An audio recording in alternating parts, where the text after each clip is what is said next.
Start करें। 1 2 आवाज आ रही है।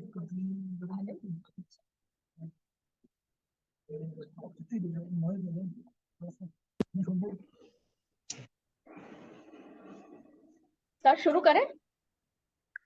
हाँ बिल्कुल कीजिए।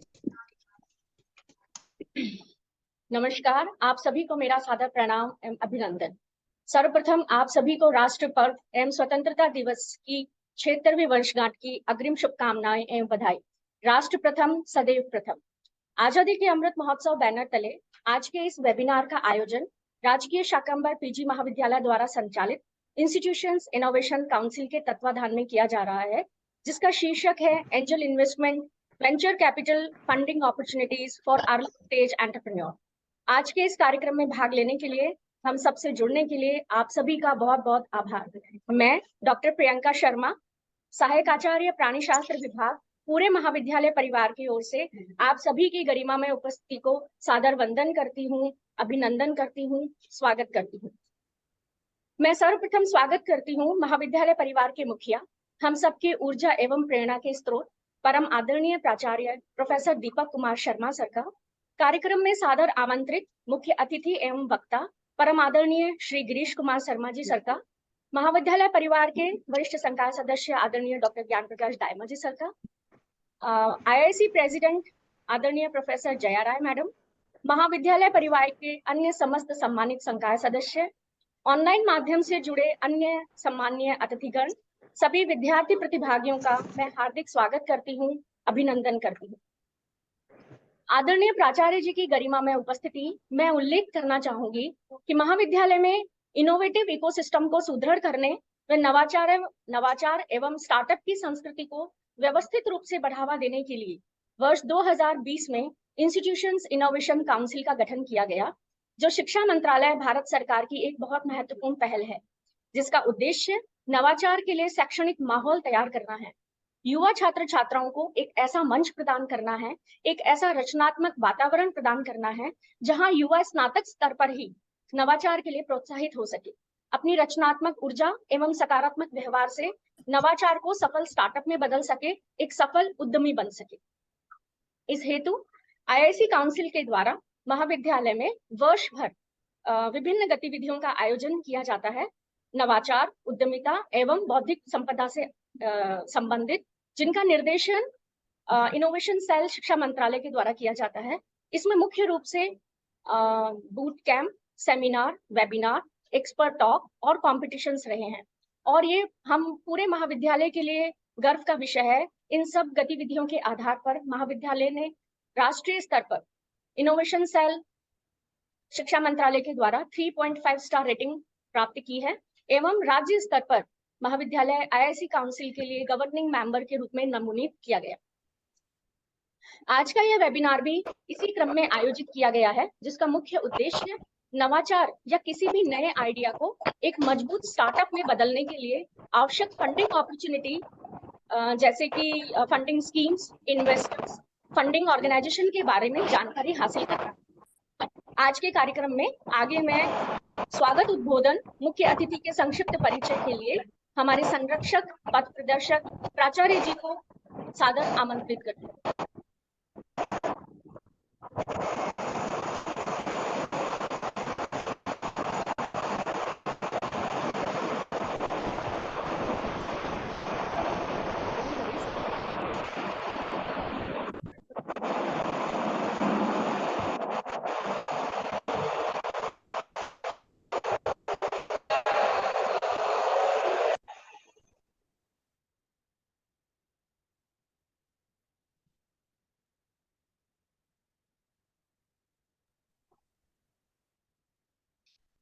सर आप म्यूट है सर।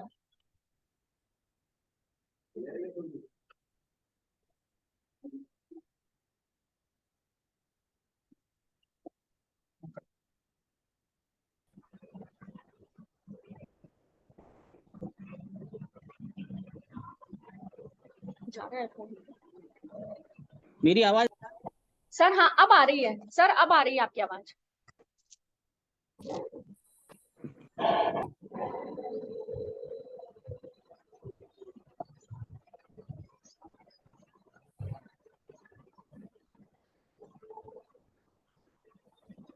आवाज आती नहीं है।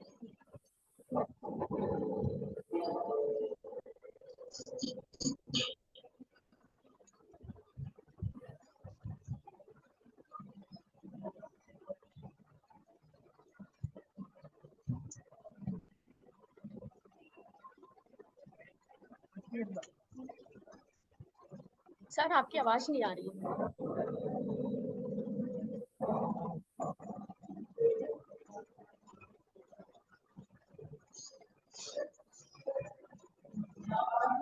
कुछ टेक्निकल प्रॉब्लम की वजह से सर की आवाज नहीं आ रही है, हम थोड़ा वेट करेंगे इसके लिए।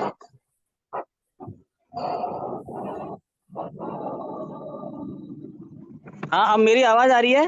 हाँ जी सर, अभी आ रही है। आ रही है ना? जी सर। मैं बोलूं? हाँ जी सर, आप बोलिए सर।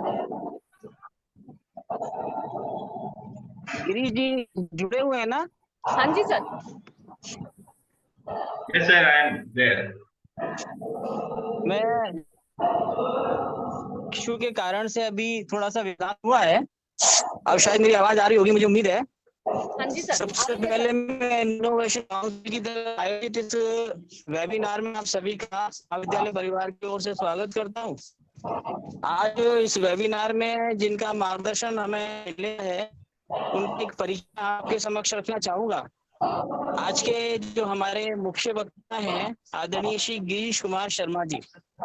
आप भारत सरकार के सूक्ष्म लघु एवं मध्यम उद्यम मंत्रालय के जयपुर ऑफिस में असिस्टेंट डायरेक्टर के रूप में कार्यरत हैं। आप मैकेनिकल इंजीनियर हैं और साथ ही आपने MBA की भी शिक्षा प्राप्त की है। आप भारत सरकार की उद्यमिता संबंधी जो योजनाएं हैं उनके प्रभावी क्रियान्वयन के दृष्टि से संपूर्ण देश में विभिन्न राज्यों में आप कार्यरत रहे हैं। विगत 28 वर्षों का आपका अनुभव है और इन योजनाओं को प्रभावी रूप से आपने अलग अलग स्थानों पर अलग अलग राज्यों में लागू करवाया है और उसके सुखद परिणाम अब हमें दिखाई देने लगे हैं। इनोवेशन काउंसिल गवर्नमेंट कॉलेज सामरिक ने आपसे निवेदन किया था, आग्रह किया था आज के इस वेबिनार के, आपने इसको स्वीकार किया। इसके लिए मैं आपका आभार व्यक्त करता हूँ। साथ ही महाविद्यालय परिवार की ओर से हार्दिक स्वागत अभिनंदन करता हूँ। आज का जो विषय angel investment venture capital fund ये आपने रखा है, ये विद्यार्थियों के लिए निश्चित रूप से काफी यूजफुल रहेगा, उपयोगी रहेगा। और आज जो वर्तमान में जो परिस्थितियां हैं जिस प्रकार की हैं कि भाई हर व्यक्ति नौकरी की तलाश में है। जैसे जैसे शिक्षा का विस्तार हो रहा है और देखें हम तो शिक्षा के विस्तार के साथ ही बेरोजगारों की भी संख्या में वृद्धि हो रही है। लेकिन माइंडसेट इस टाइप का है कि सभी नौकरी की तरफ भाग रहे हैं और किसी दूसरे विकल्प को देखने की चेष्टा नहीं करते। ऐसे में इस प्रकार के कार्यक्रम उनको प्रोत्साहन देते हैं उस दिशा में जाने के लिए जो उद्यमिता का एक बहुत बृहद और विशाल क्षेत्र है।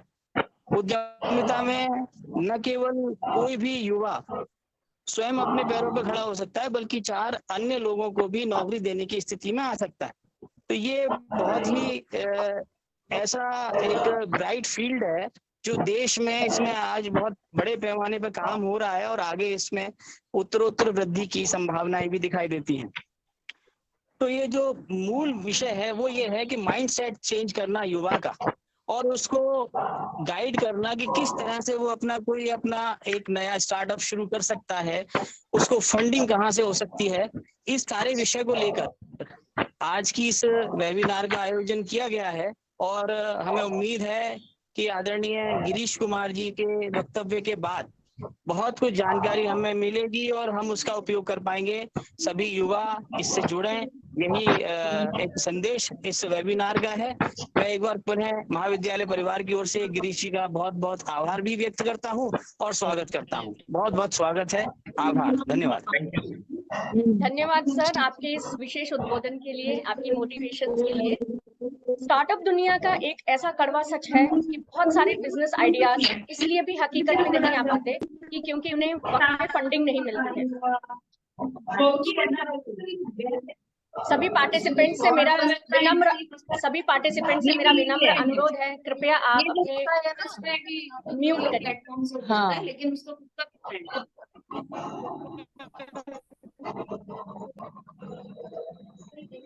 वक्त पे फंडिंग ना मिलने की वजह से बहुत सारे ऐसे स्टार्टअप्स भी हैं जो दुनिया में हकीकत की शक्ल नहीं ले पाते हैं, क्योंकि उन्हें वक्त पे फंडिंग नहीं मिलती है। अगर आपके पास भी कोई ऐसा आइडिया है जो आपको लगता है कि बहुत आगे तक जा सकता है, जिसे आप आज आगे तक लेके जा सकते हैं, तो आज का ये सेशन आपके लिए बहुत खास है, क्योंकि आज के सेशन में हम हमारे विशेषज्ञ जो सीधे एमएसएमई से जुड़े हुए हैं, उनसे हम बहुत सारी जानकारियां ले सकते हैं, जैसे एमएसएमई सेक्टर क्या है, एमएसएमई सेक्टर स्टार्टअप से किस तरह से रिलेटेड है, कौन कौन सी ग्रांट्स हैं और क्या स्कीम्स हैं जो एमएसएमई प्रोवाइड कराता है। इसके अलावा इन्वेस्टर्स क्या है, किस तरह से इन्वेस्टर्स आपके स्टार्टअप में आपको सपोर्ट कर सकते हैं। इन सब जानकारियों के लिए मैं गिरीश जी सर को आमंत्रित करती हूँ। सेशन शुरू करने से पहले मैं आप सभी से विनम्र अनुरोध करती हूँ, फीडबैक फॉर्म लिंक जो है चैट बॉक्स में दिया जाएगा, आप उसे फिल करें ताकि आपके रजिस्टर्ड ईमेल आईडी पे आप अपना पार्टिसिपेशन सर्टिफिकेट प्राप्त कर सकें। आपके कोई भी सवाल हैं तो आप चैट बॉक्स में लिख सकते हैं, या सेशन के एंड में आप डायरेक्ट हमारे विशेषज्ञ से बात कर सकते हैं। और सभी पार्टिसिपेंट से मेरा अनुरोध है, स्पेशली स्टूडेंट से, कि आप प्लीज अपने फोन को म्यूट करके रखिएगा ताकि सेशन में किसी भी तरह का व्यवधान ना आ सके। अब मैं हमारे विशेषज्ञ श्री गिरीश कुमार जी सर को उनके विषय व्याख्यान के लिए सादर आमंत्रित करती हूँ। Welcome sir. Thank you ma'am. प्रथम तो मैं डॉक्टर दीपक कुमार जी का देना चाहूंगा, मैडम का धन्यवाद देना चाहूंगा कि आपने मुझे इनवाइट किया और स्टूडेंट्स से मिलने का एक मौका हमें दिया। हम जगह जगह जाके इस तरह के मोटिवेशनल प्रोग्राम्स करते रहते हैं और ज्यादातर कॉलेजेस, प्राइवेट कॉलेजेस में हमें इनवाइट किया जाता है, और ये कुछ ही गवर्नमेंट कॉलेज हैं जहाँ के प्रिंसिपल्स और लेक्चरर्स अपने स्टूडेंट्स के भले का ध्यान रखते हुए इस तरह के कार्यक्रम आयोजित करते हैं, और मैं उनको साधुवाद देना चाहूंगा कि आपने अपने स्टूडेंट्स के बेनिफिट के लिए इस तरह के प्रोग्राम आप कंटिन्यूअसली करते रहते हैं, और इससे स्टूडेंट्स का जो बेनिफिट है उसके लिए आप प्रयासरत हैं। मैडम, मेरी आवाज सब क्लियर आ रही है? हाँ जी सर, बिल्कुल क्लियर आ रही है सर। तो स्क्रीन जो पीपीटी आप शेयर करेंगे? हाँ जी सर, अभी शेयर करते हैं। आप प्लीज पीपीटी शेयर कर लें और मैं बोलता जाऊंगा जब नेक्स्ट स्लाइड। हाँ जी सर, जी सर। लेकिन सर, पीपीटी स्टार्ट करने से पहले हम जो डॉक्टर प्रिंसिपल सर ने कहा कि माइंडसेट चेंज करने की बहुत जरूरत है। अब आप देखिए कि इतना बड़ा कॉलेज है और सिर्फ अभी 19 पार्टिसिपेंट ही इसमें जो है पार्टिसिपेट कर रहे हैं।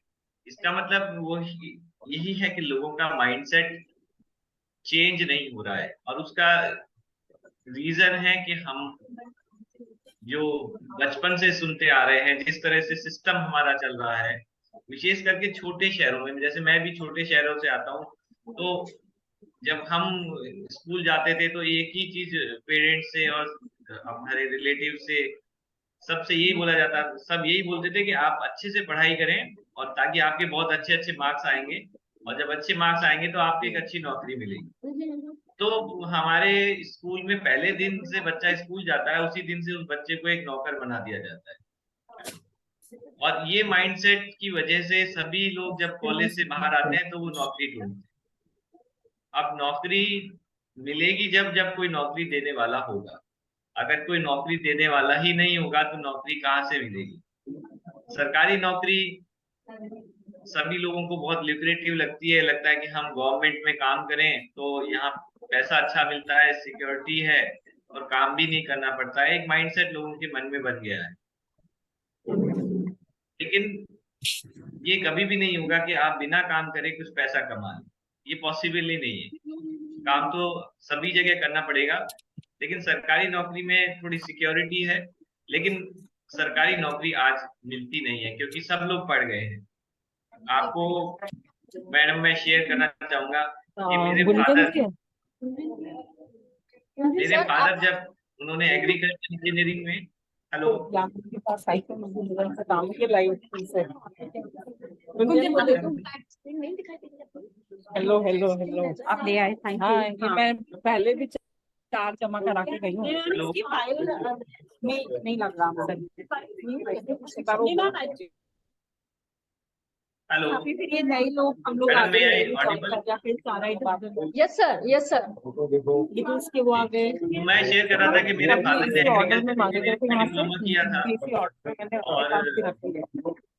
उनका Yes, diploma sir, yes. Complete नहीं हुआ था, उससे पहले विदाउट एप्लीकेशन उनके घर में अपॉइंटमेंट लेटर पहुंच गया था। अच्छा। तो इतनी रिक्वायरमेंट थी और पढ़ने वाले लोग बहुत कम थे। तो ये 1963 की बात है, जब बिना अप्लाई किए हुए आपके घर में अपॉइंटमेंट लेटर पहुंचता था। और ऐसे 2-3 पहुंचे थे, और 2-3 को तो मेरी दादी ने फाड़ के फेंक दिया कि ये मेरे बेटे को इतनी दूर नहीं भेजूंगा। ये 1963 थी। और जब मैंने 94 में इंजीनियरिंग की, तो उसके बाद मुझे 1 साल लगा अच्छी जॉब पाने के लिए। जगह जगह कंपटीशन देने पड़े, कम से कम 30-40 कंपटीशन में पार्टिसिपेट किया, तब जाके गवर्नमेंट में जॉब लगी।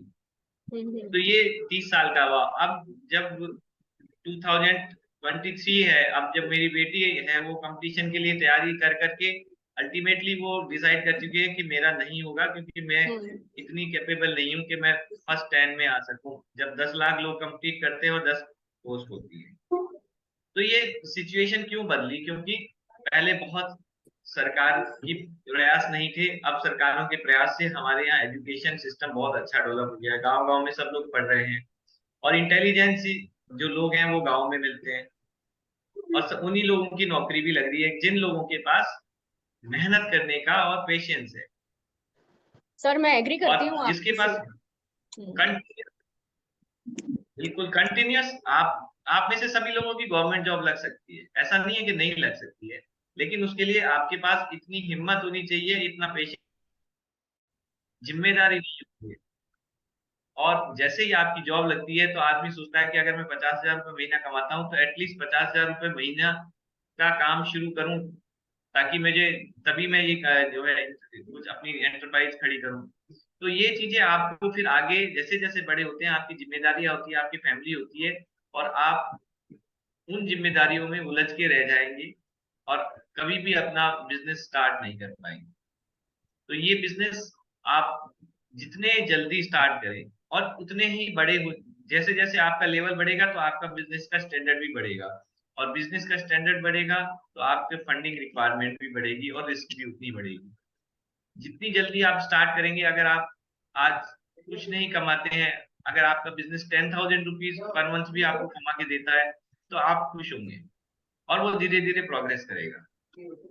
कोई भी बिजनेस कभी भी एकदम से फ्लोरिश नहीं किया। मैं हमेशा बोलता हूँ जो भी नए बिजनेस लगाना चाहते हैं उनको, कि आप एटलीस्ट 1 साल तक आपका बिजनेस लॉस में जाएगा, you should be ready for this. आप अपने पेरेंट्स को, अपने घर वालों को बोल दीजिए कि 1 साल तक आप मेरे से पैसे नहीं मांगिए, बल्कि मुझे खाना भी आपको ही खिलाना पड़ेगा, मेरा बिजनेस मुझे नहीं कमा के देगा। और अगर गलती से आपका बिजनेस फर्स्ट ईयर में प्रॉफिट में आ गया, तो आप बहुत बड़े डेंजर में फंसने वाले हैं, क्योंकि आपने बिना मेहनत किए सक्सेस अगर देख ली तो आप बहुत बड़ा रिस्क उठाएंगे और बहुत बड़ा नुकसान उठाने के चांसेस होते हैं। तो इन चीजों को ध्यान में रखते हुए मैं स्टूडेंट्स को यही बोलना चाहता हूँ कि अगर आप में कुछ आइडिया है, आपके मन में कुछ ललक है करने की, तो आप आज ही स्टार्ट करें। आप ये मत सोचिए कि मेरा ग्रेजुएशन कंप्लीट होगा। आप जितने भी बड़े बड़े लोग हैं, जैसे बिल गेट्स हैं या मार्क जुकरबर्ग हैं, इनको आप जानते हैं, इन्होंने अपने एजुकेशन को बीच में छोड़ दिया, क्योंकि इनके पास आइडिया था और उनको लगा था जब तक ये आइडिया मैं ग्रेजुएशन कंप्लीट होने की सोचूंगा तब तक ये आइडिया कोई और अप्लाई कर देगा, फिर हम पीछे रह जाएंगे। तो ये समय जब होता है वो आज ही होता है, कल कभी भी नहीं आता है। इस बात को ध्यान में रखते हुए आप अपना काम शुरू करें। लेकिन मैं आज आपके साथ शेयर करूंगा कि होता क्या है, बिजनेस क्या होता है, वो हमें मालूम होना चाहिए। प्लीज मैडम पीपीटी स्टार्ट करें।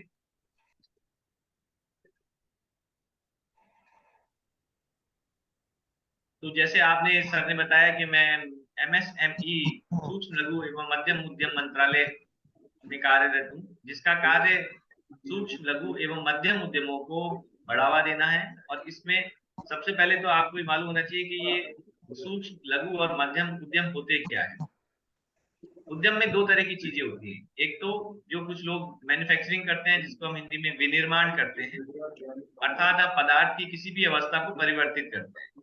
तो पदार्थ की अवस्था को परिवर्तित करने का मतलब आपने जैसे एक स्टील की रॉड ली, उसमें कट किया और उसको कुछ अलग शेप दे दी लेथ मशीन पे, और वो आपने मैन्युफैक्चरिंग कर ली। ये एक पदार्थ की अवस्था को बदलने का तरीका है। या आपने कुछ ऐसे फूड आइटम लिया, उसको फ्राई किया और पैक कर दिया, तो ये आपने मैन्युफैक्चरिंग प्रोडक्ट्स में आता है। ये है। दूसरी होती है सर्विस इंडस्ट्री, जिसमें आप किसी को सेवाएं देते हैं, जैसे लॉन्ड्री है, वो सर्विस इंडस्ट्री है। इसी तरह से आप कंसल्टेंट है, तो आप सर्विस देते हैं। आपने कोई फोटोकॉपी मशीन लगा रखी है, तो एक सर्विस इंडस्ट्री है। आप कोई टेस्टिंग लैब लगा रखी है, तो वो सर्विस इंडस्ट्री है। डॉक्टर्स हैं, ये सर्विस टेस्टिंग लैब है, ये सब सर्विस इंडस्ट्री में आते हैं। तो ये दोनों तरह की इंडस्ट्रीज, वो जो है लघु उद्योग में उसका रजिस्ट्रेशन होता है। इसके अलावा अगर आप ट्रेडिंग करते हैं, तो वो भी एक उद्यम की श्रेणी में आता है और उनका भी रजिस्ट्रेशन होता है। और इनकी उद्यम जो सूक्ष्म लघु एवं मध्यम उद्यम की जो परिभाषा है, वो प्लांट एंड मशीनरी और टर्नओवर, इस पे डिपेंड करती है। आप की जो बिजनेस है उसमें कितना plant and machinery. Next slide में। जी सर, सुन पे करें। तो जैसे आप देख रहे हैं स्लाइड में, तीन तरह की हैं, माइक्रो, स्मॉल और मीडियम। माइक्रो में हम इन्वेस्टमेंट होता है 1 करोड़ और टर्नओवर उसका 5 करोड़ तक है। तो अगर 1 करोड़ तक इन्वेस्टमेंट है आपका बिजनेस में, तो भी आप माइक्रो कहलाएंगे, बहुत छोटा, सूक्ष्म। और 1 करोड़ से लेके 10 करोड़ तक का इन्वेस्टमेंट स्मॉल में होता है। टर्नओवर उसका 50 करोड़ से कम होना चाहिए। और 10 करोड़ से 50 करोड़ तक का इन्वेस्टमेंट और 50 करोड़ से 250 करोड़ तक का टर्नओवर आप समझते हैं कि हर साल में आप कितने रुपए का सामान बेचते हैं या कितने रुपए की सर्विसेज देते हैं, तो वो ये टर्नओवर कहलाता है, एनुअल टर्नओवर कहलाता है। और इसी बेसिस पे हम आपको डिफाइन करते हैं कि माइक्रो, स्मॉल और मीडियम क्या है। तो गवर्नमेंट की कुछ स्कीम्स है, माइक्रो के लिए कुछ ज्यादा है, स्मॉल के लिए थोड़ी कम है, मीडियम के लिए और थोड़ी कम है। इसके ऊपर होता है तो उसको लार्ज स्केल इंडस्ट्री बोलते हैं। उनको फिर ministry of commerce and industry deal करती है। Next slide.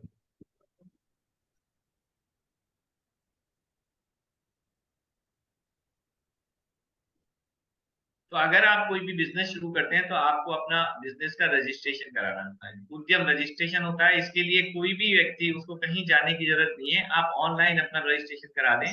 आपके पास अपना आधार कार्ड, पैन कार्ड, सिर्फ ये 2 चीजें, और बैंक अकाउंट डिटेल, ये 3 चीजें होनी चाहिए। उसके बाद अपना उद्यम रजिस्ट्रेशन करा सकते हैं। उद्यम रजिस्ट्रेशन कराने के लिए आपको जरूरी है कि आप कुछ प्रोडक्शन या इस तरह का कोई काम शुरू करें। अभी आपने कुछ शुरू नहीं किया, सिर्फ सोच रहे हैं, तो उद्यम रजिस्ट्रेशन नहीं कराएं। और ये एक ई सर्टिफिकेट है, ऑनलाइन आप जैसे देख रहे हैं, उद्यम registration.gov.in। इसमें आप जाके MSME में अपना रजिस्ट्रेशन करा सकते हैं। अभी अभी आप घर बैठे अपने मोबाइल से या अपने लैपटॉप से, कंप्यूटर से आप कर सकते हैं। इसके लिए कोई चार्जेस नहीं है। अगर कोई गलती लैपटॉप पे मतलब आप कोई साइट सर्च करके आ जाते हैं और वो चार्जेस मांगता है, तो इसका मतलब वो फेक साइट है।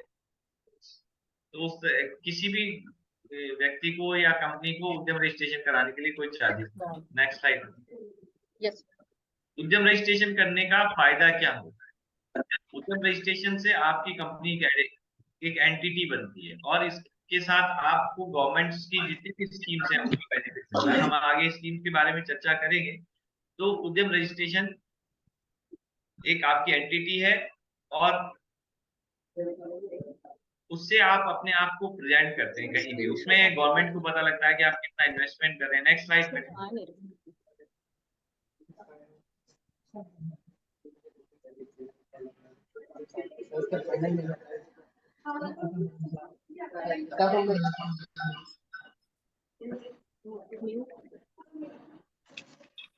Ma'am slide change. हाँ जी सर।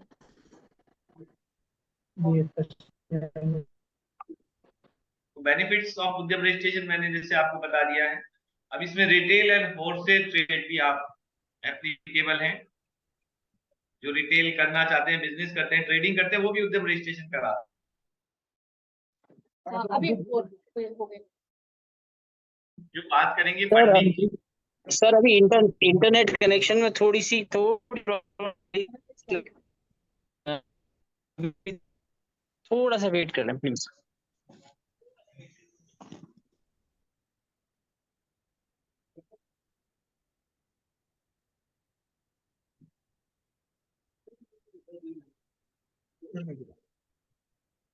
स्क्रीन शेयर करिए सर।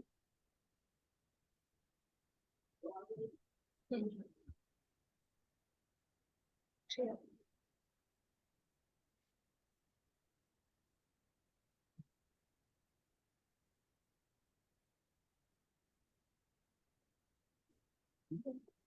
चेंज नहीं हो रही।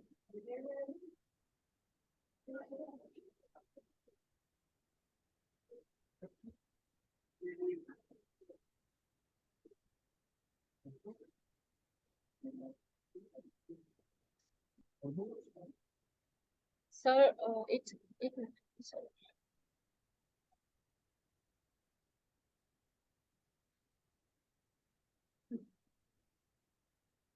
क्या आ रहा है? ओके। तो ये बिजनेस हम जो स्टार्ट करेंगे उसके लिए जो 5 स्टेप्स हैं, इसके बारे में चर्चा करते हैं। सबसे पहले आपके पास कुछ बिजनेस होता है क्या, ये आपको मालूम होना चाहिए। एक आइडिया होना चाहिए। आइडिया किसी भी तरह का हो सकता है।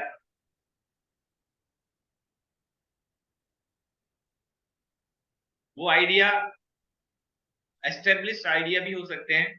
सपोज आपने देखा होगा कि जगह जगह ब्यूटी पार्लर्स खुले हुए हैं, तो मैं भी अपने घर में एक ब्यूटी पार्लर लगा दूं, तो वो भी एक आइडिया है। और जो भी आइडिया होता है वो एक प्रॉब्लम सॉल्विंग आइडिया होता है। आपको ये ध्यान रखना है कि आप किसी ना किसी कस्टमर की प्रॉब्लम को सॉल्व कर रहे हैं। तो आप जब भी कोई बिजनेस स्टार्ट करें, आप पहले ये ध्यान रखें कि कस्टमर को प्रॉब्लम कहाँ है, या वो कस्टमर ढूंढे जिसको प्रॉब्लम है, और उस प्रॉब्लम को आप सॉल्व करें। आप अपने मन में कुछ भी आप ऐसे विचार कर लें कि मैं ऐसा कर लूंगा, वैसा कर लूंगा, और बहुत लोग आएंगे, ये काम कर सकते हैं, वो काम कर सकते हैं। तो हम पहले इजी से स्टार्ट करना चाहते हैं, जो काम हमारे कंट्रोल में है वो करना चाहते हैं। लेकिन वो सक्सेसफुल तभी होगा जब आप किसी ना किसी को कुछ बेनिफिट देंगे। और ये ध्यान रखिए कि कस्टमर को आपसे कोई रिलेशन नहीं है। कस्टमर आपसे कम दाम में अच्छी सर्विस चाहता है। उसके सर्विस को अगर आप उस दाम में, जिसका प्राइस में उसको मिल रही है, उससे कम दाम में अगर नहीं देंगे तो आपको वो नहीं लेगा। और हर तरह के कस्टमर्स की अपनी अपनी अलग अलग रिक्वायरमेंट्स होती है। अगर कोई, आप जैसे गांव में रहते हैं, वहां के लोगों की पेइंग कैपेसिटी कम है, वहां उनको आप 10,000 रुपए की चीज 6,000 रुपए में या 5,000 रुपए में देंगे तब भी नहीं लेंगे, क्योंकि उनकी पेइंग कैपेसिटी नहीं है उस तरह की चीजें खरीदने की। लेकिन अगर आप कोई 10 रुपए की चीज को 12 रुपए में भी देंगे तो हो सकता है वो परचेज कर लें, क्योंकि उनको वो चीज शहर में जाके वहां से लाने में जो मेहनत लगती है, तो वो मेहनत के अलावा कॉस्ट भी आती है। तो वो चीज 10 रुपए की प्रोडक्ट उनको हो सकता है 15 रुपए की पड़े। तो अल्टीमेट कस्टमर को वो किस प्राइस में पड़ती है, उस प्राइस से कम दाम में अगर आप दे सकते हैं तो आप सक्सेसफुल हैं। जैसे आप देखिए, अभी ऑनलाइन मार्केट का जमाना है, बहुत सारे लोग ऑनलाइन बिजनेस करते हैं, हमें कम दाम में चीजें भी मिल जाती हैं। लेकिन फिर भी हमारे किराना स्टोर सक्सेसफुल है। हर गांव में किराना स्टोर है, हर मोहल्ले में, शहरों में किराना स्टोर होती है, और वो सक्सेसफुली बिजनेस कर रहे हैं, दे आर अर्निंग। रीजन, क्योंकि वो एक सुविधा प्रदान करते हैं, और जो प्राइस कस्टमर को लगता है, हो सकता है कि ऑनलाइन में कम लगता हो, लेकिन वो छोटी छोटी चीजों को ऑर्डर नहीं कर सकता, और उसके जो टाइम होता है, तो प्राइस के साथ साथ एक टाइम और फैसिलिटी, ये भी चीजें होती है। तो आपको आइडिया यही देखना है। आप जैसे, मैं एक आपको उदाहरण देना चाहूंगा कि निरमा सर्फ आप सभी जानते हैं। तो निरमा का सर्फ जब स्टार्ट हुआ तो इनके जो ओनर थे वो केमिकल इंजीनियर तो नहीं थे, वो केमिस्ट थे, और वो केमिस्ट थे, उनको टेस्टिंग करते थे। सर्फ उस समय एक कंपनी होती थी, उस सर्फ के नाम से आता था, और उन्होंने टेस्ट कर, उनका काम था उसको टेस्ट करना। तो टेस्ट करते करते उनके समझ में आ गया कि इसमें क्या इंग्रेडिएंट्स होते हैं, और जब उन्होंने देखा कि इसका प्राइस तो बहुत ज्यादा है, जिस प्राइस में ये कंपनी को पड़ता है उससे 3-4 गुना प्राइस में ये कंपनी लोगों तक बेचती है, तो उनको लगा कि मैं अगर कम प्राइस में बेचूंगा तो मेरा ये बहुत सक्सेसफुल होगा। और उन्होंने उसके बाद वो काम शुरू करने की सोची, और उन्होंने, उनके पास कोई फंडिंग नहीं थी, कोई पैसा नहीं था, तो अपने दोस्तों से अपना जो अर्न मनी था, जो बचत थी, उससे उन्होंने शुरू किया, और छोटे छोटे पाउच बना के अपनी साइकिल में लेके वो बेचते थे। गांव गांव जाते थे कि ये 2 रुपए का सर्फ है, इसको आप उपयोग में लें, और अगर आपको अच्छा लगता है तो मैं अगले हफ्ते या अगले महीने फिर आऊंगा, तब आप मुझे इसकी पेमेंट दे देना। तो वो अपने पैसे से लोगों को सर्फ बांटते थे, पर उनका सर्फ क्योंकि इतना सस्ता था और इतना अच्छा था कि जब वो जाते थे तो लोग आगे से तैयार होते थे कि आपने हमको 2 पैकेट दिए थे, ये लीजिए पैसे, और हमको 10 पैकेट और दी। तो वो साइकिल पे शुरुआत हुई निरमा कंपनी की, और आज निरमा पेट्रोकेमिकल लेवल तक पहुंच गई है। और आपको मैं बताना चाहूंगा कि निरमा जो कंपनी है वो उनकी बेटी के नाम पे है, जिसकी डेथ हो गई थी जब उन्होंने बिजनेस स्टार्ट किया। उसका नाम निरुपमा था, उससे उन्होंने निरमा कंपनी का उन्होंने स्टार्ट किया, इसलिए निरमा के हमेशा एक लोगों पे एक लड़की होती है।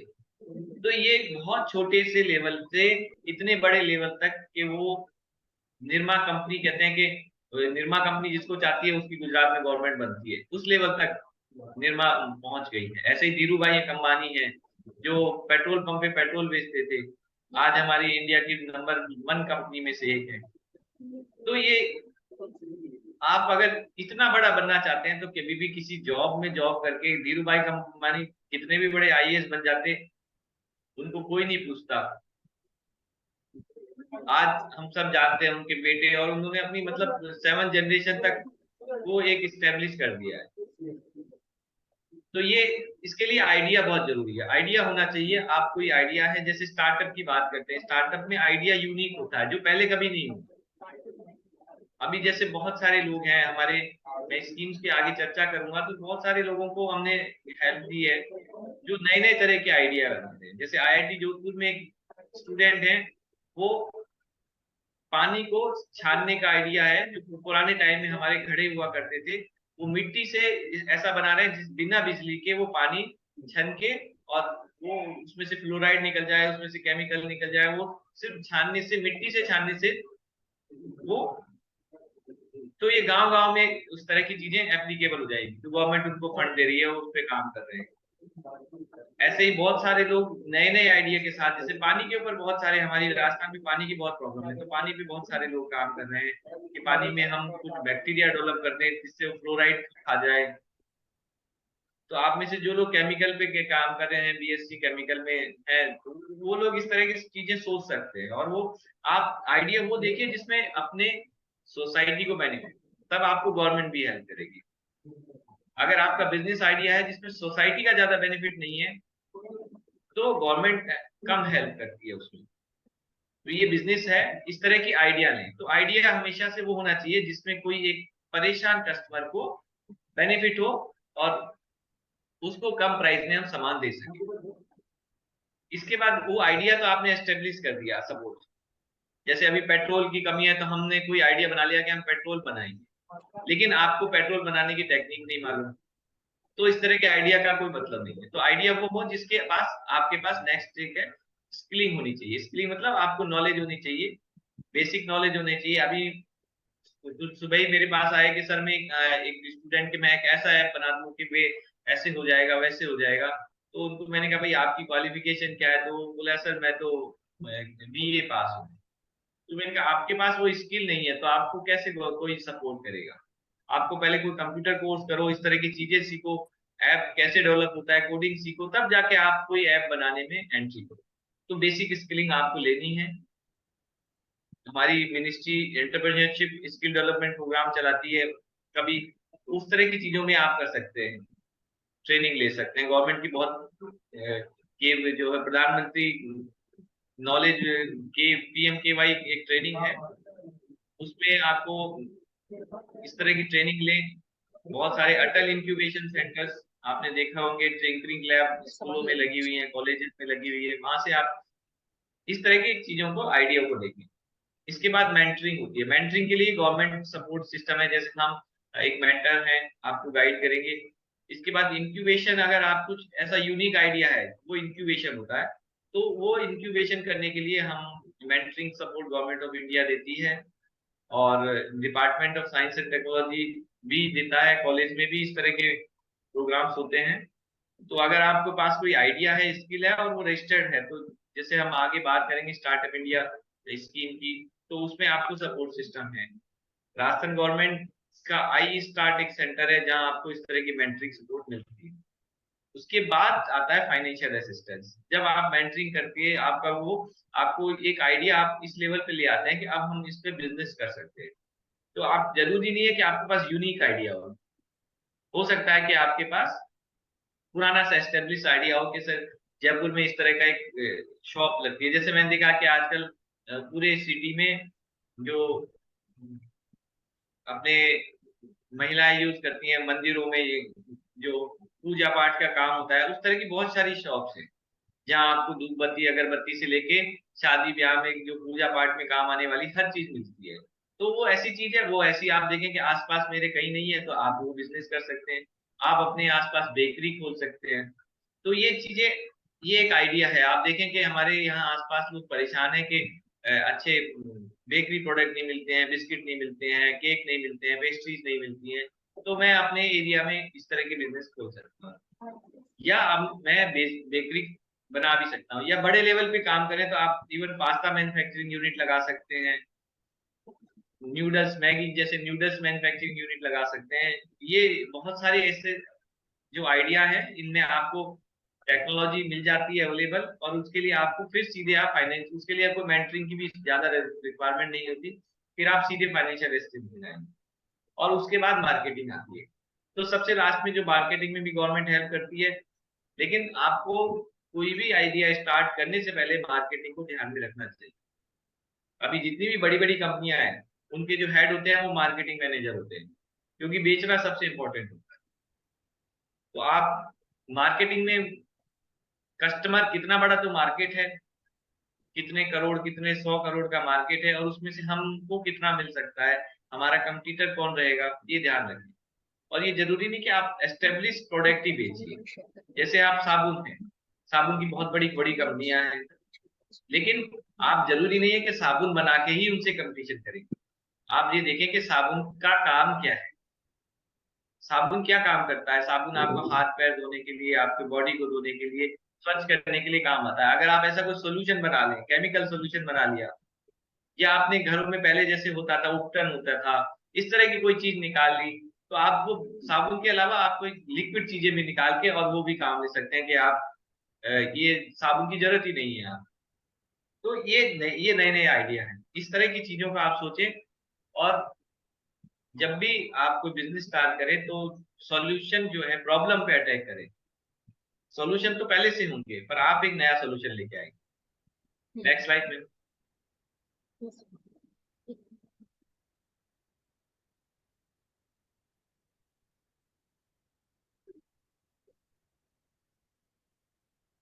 सर ये ठीक है स्लाइड? एक मिनट, अभी शो नहीं हो रही मेरे को। स्लाइड शो नहीं हो रहा है सर? हाँ अभी हो गया। बिजनेस अपॉर्चुनिटी, आप जो, जैसे मैंने कहा कि एक प्रॉब्लम होनी चाहिए, और उस प्रॉब्लम से आप उसको सॉल्व करने की कोशिश करें, चेंजेस करें, कुछ नया चेंज करें। हमारा वर्ड जो है कंटिन्यूस चेंज हो रहा है। आप चाहे तो एग्जिस्टिंग प्रोडक्ट भी हो सकते हैं, यूनिक नॉलेज भी होती है। तो जैसे किसी भी अपॉर्चुनिटी जो होती है, बिजनेस अपॉर्चुनिटी को कैसे आइडेंटिफाई करें, उसके लिए है सबसे पहले सॉरी, डिमांड होनी चाहिए। डिमांड का मतलब है सप्लाई भी होगी, डिमांड भी होगी, लेकिन गैप होना चाहिए। डिमांड ज्यादा होनी चाहिए, सप्लाई कम होनी चाहिए। इसके बाद उसको बनाने की आपके पास नॉलेज होनी चाहिए, स्किल होनी चाहिए, और उसके बाद उसकी फंडिंग होनी चाहिए। इसके बाद होती है नीड्स। कैपेबिलिटी। नीच कैपेबिलिटी वो कैपेबिलिटी होती है जो आपको आपके कंपटीटर से आगे रखती है। वो कुछ भी हो सकती है, वो आप में बहुत अच्छी स्किल हो सकती है, या आपके पास रिसोर्सेस हो सकते हैं, या आपके पास रॉ मटेरियल हो सकता है, या आपके पास कस्टमर की नॉलेज हो सकती है। सपोज आप में से ऐसे लोग हैं जो जिनके घर में आड़त का काम होता है, तो उनके एक स्पेसिफिक एडवांटेज होता है अगर वो फूड्स रिलेटेड बिजनेस करते हैं, और तो उनको अपना रॉ मटेरियल परचेज करने की जरूरत नहीं है, वो पहले से आपके घर में स्टोर रखा हुआ है, और उनको आपको एक बेसिक रॉ मटेरियल की प्राइस वेरिएशन का पहले से नॉलेज है। तो ये एक नीच कैपेबिलिटी है, ऐसी कुछ ना कुछ आपके पास होना चाहिए। तो आपने देखा होगा कि नए नए स्टार्टअप है, वो भी वो बोला इस तरह के आ रहे हैं, तो आप भी कुछ नए काम उसमें कर सकते हैं। नेक्स्ट।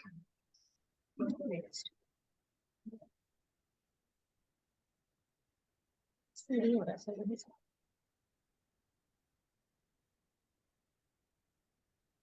अभी इसमें मैं देख रहा हूँ बहुत क्रिएटिव लोग हैं, कुछ कुछ स्लाइड के ऊपर कुछ कुछ लिख रहे हैं।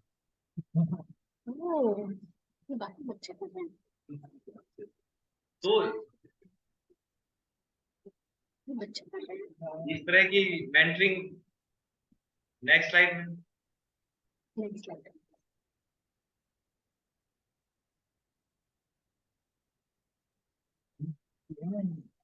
ये कौन स्लाइड्स के ऊपर कोई लिखने की कोशिश कर रहा है, ये पेंट करने की कोशिश कर रहा है कोई पार्टी? हाँ सर, पार्टिसिपेंट। वो अच्छे क्रिएटिव पर्सन है मैडम आपके कॉलेज में, तो अच्छी बात है, लोगों को क्रिएटिविटी होनी चाहिए, ये सबसे जरूरी है। ये जो भी स्टूडेंट कर रहा है सर प्लीज आप इसको बंद करिए। क्रिएटिविटी नहीं है ये, बंद कीजिए इसको। जो भी ये कर रहा है ना ये काम, ये स्लाइड्स के ऊपर नहीं, लिखने का काम बंद कीजिए, इसे इमीडिएटली इरेज कीजिए। एनोटेशन बंद कर सकते हैं सर नीचे। नहीं, ऐसा है मैडम, हम बोलते हैं कि उद्यम वही लगाएगा जो उद्यमी होगा। उद्यमी होना जरूरी है। जो भी प्लीज कर रहे हैं, प्लीज अपना स्क्रीन ओपन करें, एटलीस्ट मुझे उनका शक्ल देखनी है। I can give him mentorship, क्योंकि बिजनेस वही लगाएंगे, बाकी जो सुन रहे सर हैं ये वो तो सिर्फ सुन के चले जाएंगे। ये सर आपका पॉजिटिव एटीट्यूड है।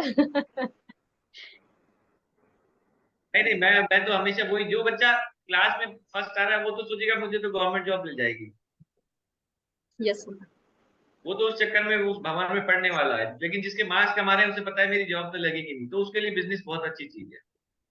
आप करें, प्लीज अपना चेहरा भी दिखाएं, you are the right person. तो ये कोई बात नहीं मैडम, अपने को आप आगे नेक्स्ट स्लाइड करते रहे, मैं वैसे ही बता देता हूँ आपको। जी सर, जी सर। तो नहीं सर, डेवलपमेंट काम करते रहते हैं। और अब हम सीधा फंडिंग पे आते हैं मैडम, जी क्योंकि सर। आज का हमारा प्रोग्राम फंडिंग से रिलेटेड है। तो अगर आपको बिजनेस स्टार्ट करते हैं और वो कोई बहुत यूनिक आइडिया नहीं है, तो यूनिक आइडिया नहीं होने की वजह से आपको जो एक स्टार्टअप स्कीम है उसका बेनिफिट तो नहीं मिलेगा, लेकिन हमारे पास और बहुत सारी चीजें। सबसे आसान फंड है मुद्रा स्कीम। मुद्रा स्कीम में आपको, नेक्स्ट स्लाइड में, जी सर। इजी फंडिंग मिलता है। आप बहुत छोटा आइडिया है, आप में कुछ नहीं कर सकते। जैसे आप देखेंगे कि आपके मोहल्ले में, आपके टाउन में, इवन जो कचौरी बनाने वाला है वो भी 1 लाख रुपए महीना तक कमा लेता है। इवन गोलगप्पे बेचने वाला भी 50-60 हजार रुपए महीना तक कमाता है। तो वो एक आईएएस से ज्यादा अर्न करते हैं।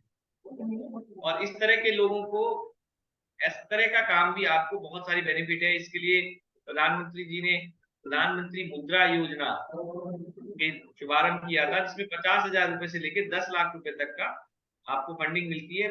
जो बिल्कुल कोई आइडिया नहीं है, अभी आप 18 साल से ऊपर हैं और अभी स्टार्ट करना चाहते हैं, तो आपके पास है शिशु, इसमें 50,000 रुपए तक का आपको फंड मिल जाएगा। आप कोई भी काम शुरू करें, बैंक जाएंगे। इसके बाद आप किशोर है, जिसमें आपको 5 लाख रुपए तक का फंड मिलता है, और उससे ऊपर 5 से 10 लाख रुपए तक का। किशोर तरुण, कुछ लोग ऐसे होंगे जो जिनके पेरेंट्स कुछ बिजनेस करते हैं या किसान हैं या छोटा मोटा काम कर सकते हैं, तो आप अपने पेरेंट्स के साथ मिलके कोई इस तरह का मुद्रा योजना में लोन लेके आप काम कर सकते हैं।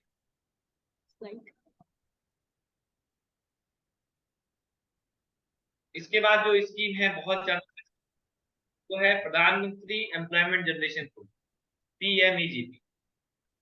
PMEGP के अंदर आपको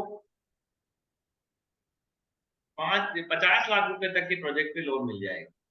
इसके लिए 15% सब्सिडी मिलती है, और इसमें अगर वुमेन या गर्ल्स हैं या SC ST हैं तो 25% सब्सिडी मिलती है। और अगर आप सपोज गांव में शुरू कर रहे हैं कोई काम तो 10% और मिलती है। तो अगर आप 10 लाख रुपए का बिजनेस करते हैं और गांव में कोई SC ST या वुमेन शुरू करती है तो उसको सिर्फ 6.5 लाख रुपए का ही लोन वापस करना है। 3.5 लाख रुपए का loan government of India bear करेगी। अगर आप शहर में काम करते हैं तो 15% सब्सिडी एक जनरल, तो ये फंडिंग मिलती है। और इसके लिए आपको ऑनलाइन अप्लाई करना है। PMEGP एक साइट है, khadi village industry commission KVIC के थ्रू ये अप्लाई होती है, और उसकी जिला उद्योग केंद्र में ऑनलाइन एप्लीकेशन आती है, और वहां कोई प्रॉब्लम होती है तो वो आपको वापस रिवर्ट बैक होता है विद इन 1 मंथ। और अगर आपकी बिजनेस प्लान सही है तो आगे वो फॉरवर्ड कर देते हैं बैंक, और बैंक भी आप इसमें अपने आसपास का चूज कर सकते हैं, ऑप्शन है। और वो बैंक वाले फिर आपकी प्रोसेस को, प्रोजेक्ट को फिर एसेस करते हैं, और फिर एसेस करने के बाद आपको वो लोन देते हैं। हो सकता है वो मना भी कर सकते हैं उसके बाद भी। तो आप हमेशा जब भी लोन लेने जाएं तो ये सोचें कि हमें लोन वापस करना है, तो हम कैसे लोन वापस कर पाएंगे, ये ध्यान रखें। बैंक जो भी लोन देता है वो उसका हमेशा फर्स्ट प्रायोरिटी रहती है कि लोन वापस आने की गारंटी होनी चाहिए। तो उसके लिए आप बिजनेस प्लान बहुत अच्छे से बनाएं। Next slide.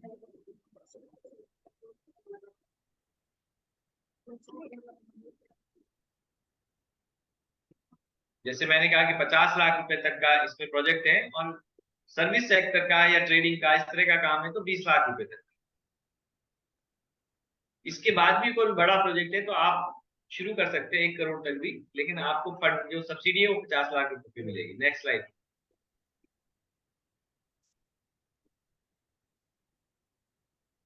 Stand up India एक गवर्नमेंट ऑफ इंडिया की स्कीम है जिसपे हर बैंक को वो बाध्य किया गया है कि साल में एक SC, एक ST और एक वुमेन को आपको लोन देना ही है, इजी लोन जिसको बोलते हैं। तो वो इस तरह के स्टैंड अप इंडिया स्कीम है। नेक्स्ट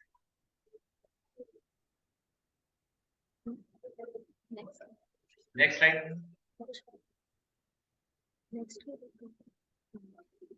स्टार्टअप इंडिया स्कीम जो आज हम पढ़ने की बात कर रहे थे, ये स्टार्टअप इंडिया स्कीम 2016 में जो लॉन्च हुई थी, और इसका पर्पज ये था कि यूनिक आइडिया के साथ लोगों को डेवलप करना है। क्योंकि स्टार्टअप ऐसे आइडिया होते हैं कि उनमें बहुत ऑप्शंस होते हैं, बहुत अपॉर्चुनिटीज होती है। तो वो आप हेलो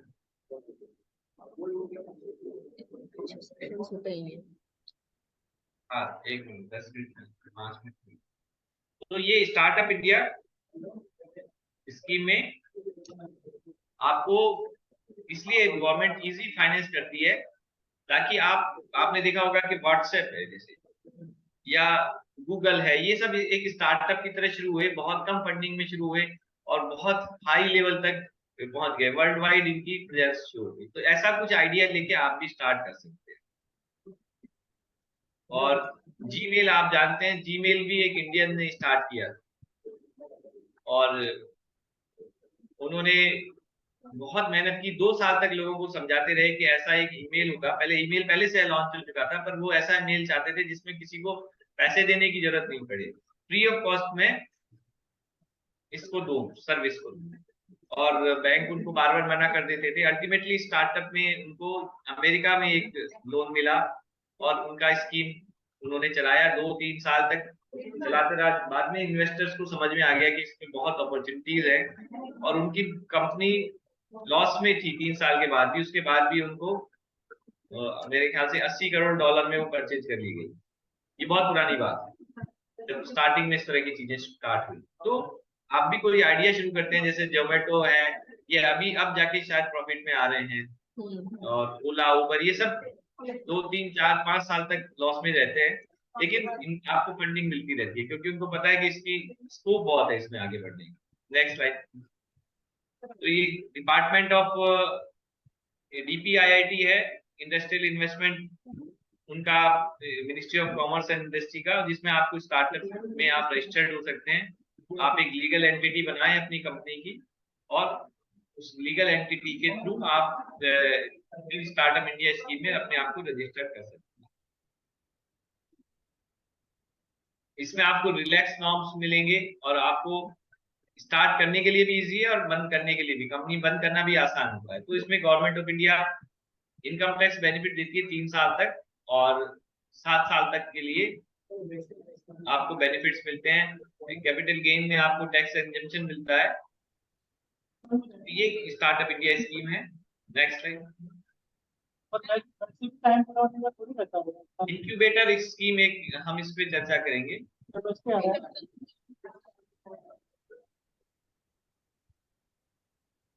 इंक्यूबेशन स्कीम एक, इससे पहली स्लाइड हमारी मिनिस्ट्री एक स्कीम है। अगर आपके पास कुछ आइडियाज हैं और आप उसको डेवलप करना सर ये चाहते वाली, सर ये स्लाइड ठीक है?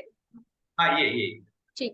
तो इसमें हम इंक्यूबेटर्स हैं। इंक्यूबेटर, आपके पास आइडिया है, आपको बहुत थोड़ी सी नॉलेज है लेकिन सपोर्ट नहीं है, तो मिनिस्ट्री ऑफ एमएसएमई हमारी स्कीम आपको सपोर्ट करती है। 15 लाख रुपए तक के आपके आइडिया को सपोर्ट मिलेगा, लेकिन आपको फंड नहीं मिलेगा। इसके लिए आपके सपोर्ट के लिए हम कॉलेजेस को फंड देंगे, जैसे एमएनआईटी है या एसकेआईटी है, आईआईटी जोधपुर है, आईआईएम उदयपुर है। इस तरह के अच्छे लेवल के जो इंस्टीट्यूट है जहाँ प्रोफेसर भी हैं, मेंटर्स भी हैं और लैब्स भी हैं, तो उन लैब्स में इनको डेवलप किया जाएगा आपके आइडिया को, और उसके लिए गवर्नमेंट 15 लाख रुपए सपोर्ट देगी।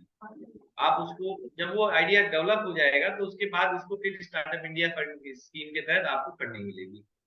तो इसमें हम time to time competition organise करते हैं और कंपटीशन में सिलेक्शन करते हैं। अभी पिछले 10 अगस्त को कंपटीशन क्लोज हुआ है, जिसमें हमने ओनली फॉर वुमेन के लिए रखा था। इसको हैकाथन बोलते हैं।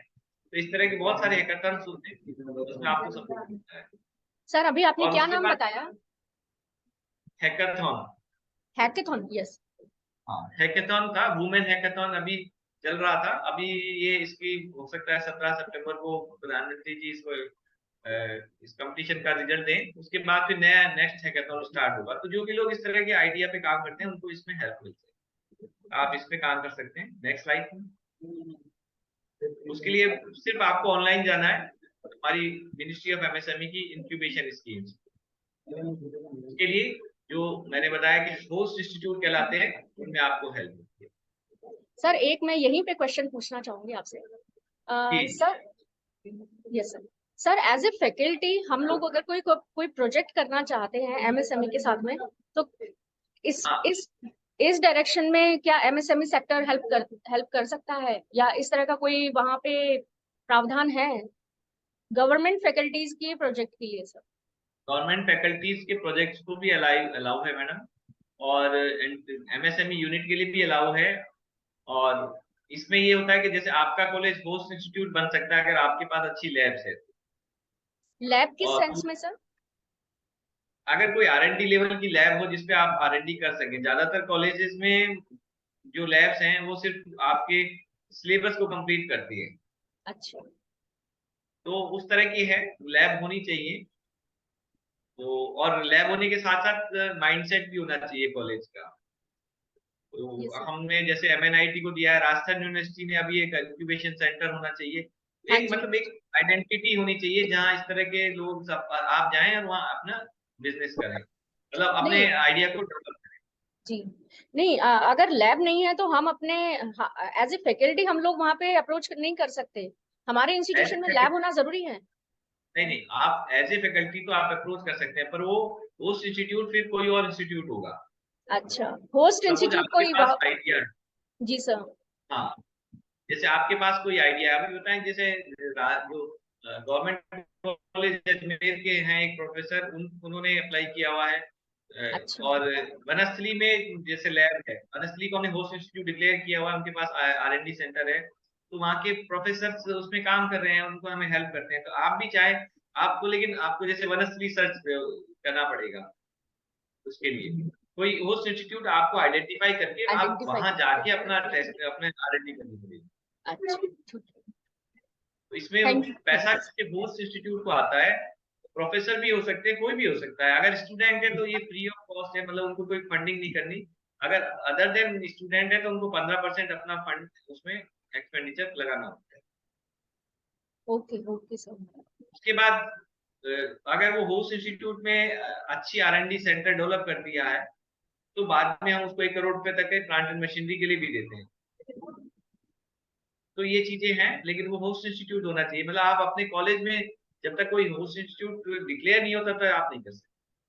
नहीं कर सकते। नेक्स्ट, आप कर सकते हैं अपने लिए, और आप जैसे राजस्थान यूनिवर्सिटी का आप R&D सेंटर है उसको सेलेक्ट करिए।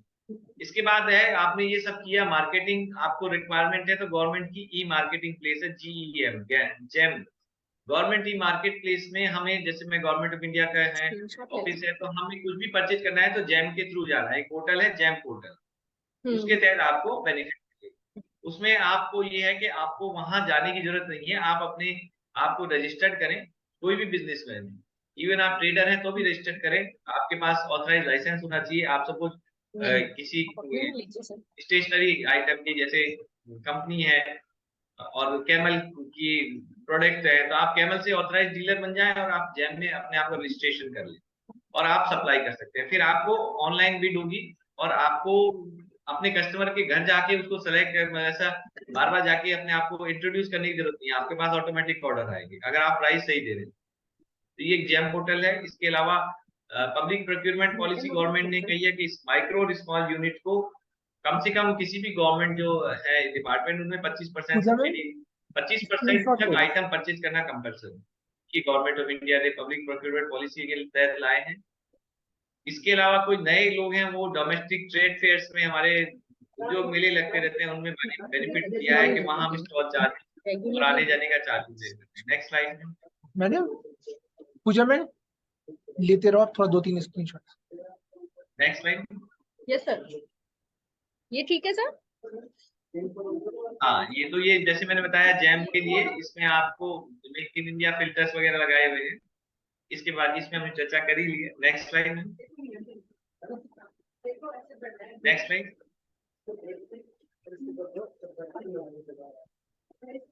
पब्लिक प्रोक्योरमेंट पॉलिसी में एक जो वुमेन एंटरप्रेन्योर के लिए 3% अलग से बोला गया कि कम से कम 3% आपको वुमेन से चाहिए, और SC/ST के लिए 4% बोला गया है, कम से कम 4%।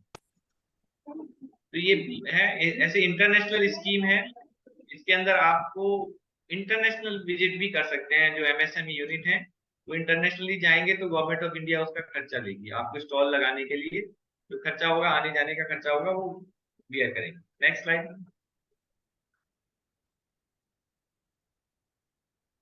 स्क्रीनशॉट पहले तो ले सकते थे। Next slide. नेक्स्ट।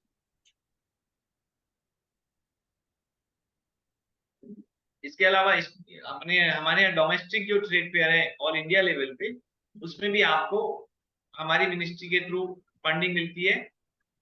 हमारी एक साइट है, जैसे ये देख रहे हैं मार्केट डेवलपमेंट असिस्टेंस स्कीम के तहत आपको बेनिफिट मिलेगा। Next slide.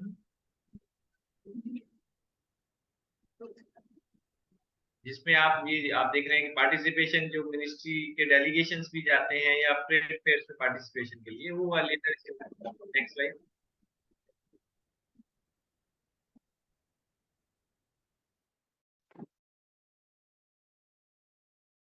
जो लोग हैं MSME का मतलब ये नहीं कि कोई बहुत बड़ी इंडस्ट्री लगाएं, कोई छोटा सा काम भी शुरू करें। अपने आसपास आपके काम हो रहा है, नई कॉलोनी डेवलप हो रही है, वहाँ गेट ग्रिल का काम शुरू करें। PMEGP में अप्लाई करें। आप मुद्रा के थ्रू आपको 50-60 हजार रुपए तक का फंडिंग आप ले सकते हैं। तो कोई भी ऐसा काम अपने लेवल पे आप करना चाहते हैं वो करें। काम को छोटा या बड़ा नहीं देखें, क्योंकि जो भी छोटा है वो एक दिन बड़ा हो। लेकिन बिजनेस का यही है कि बिजनेस आइदर ग्रोथ और गोज। तो या तो वो चलेगा तो बहुत अच्छा चलेगा या खत्म हो जाएगा। तो उसके लिए आपको बस मेहनत करनी है। छोटे लेवल से स्टार्ट करें तो भी अगर वो सक्सेसफुल होगा तो किसी भी लेवल तक जा सकता है। इसी के साथ आप सभी का पुनः धन्यवाद। Thank you ma'am, thank you sir, और जिन्होंने भी मुझे सुना उनके लिए बहुत बहुत धन्यवाद। Thank you.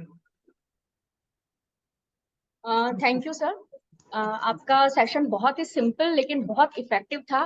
बहुत सारे एरियाज आपने कवर किए, funding agencies, funding schemes, government की साइट्स, बहुत सारी नॉलेज आज हम सभी को आपकी विषय विशेषज्ञता के थ्रू मिली। सर मैं इसमें सबसे पहले मैं हमारे पार्टिसिपेंट्स का निवेदन करना चाहूंगी, अगर किसी के कोई क्वेश्चंस है तो आप अनम्यूट करके सर से पूछ सकते हैं।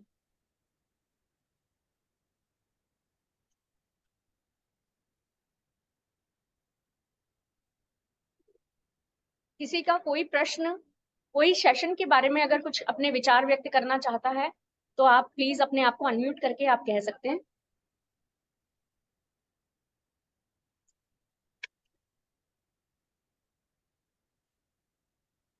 या चैट बॉक्स में लिख सकते हैं।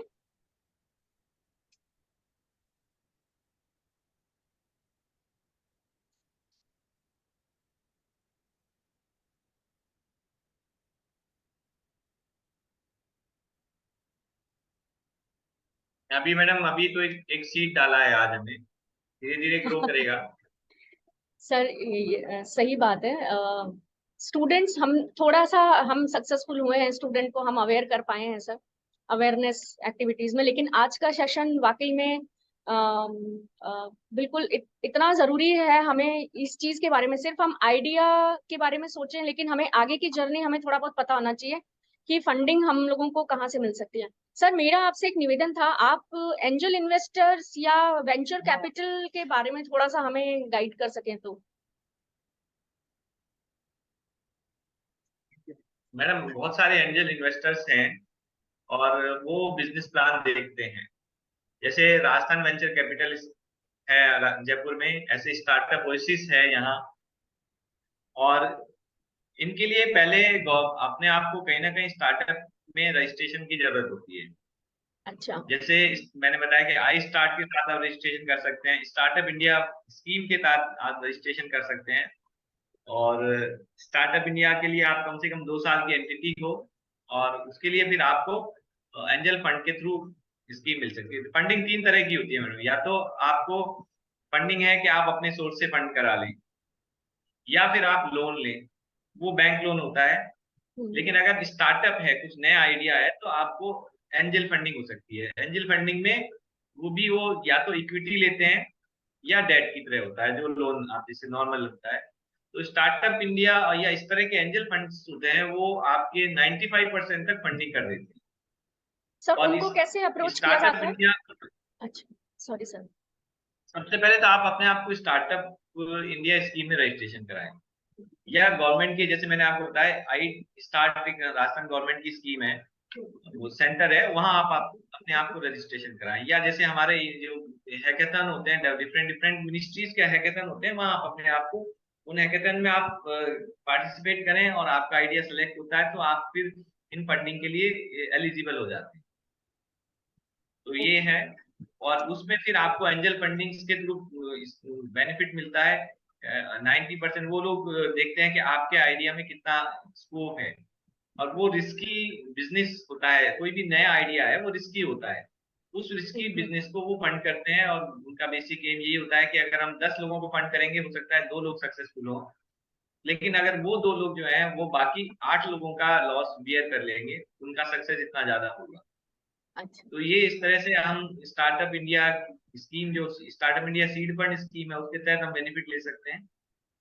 पर सबसे पहले अपने आइडिया को कहीं ना कहीं रजिस्ट्रेशन कराए, अपने आइडिया को प्रूव करना बहुत जरूरी है।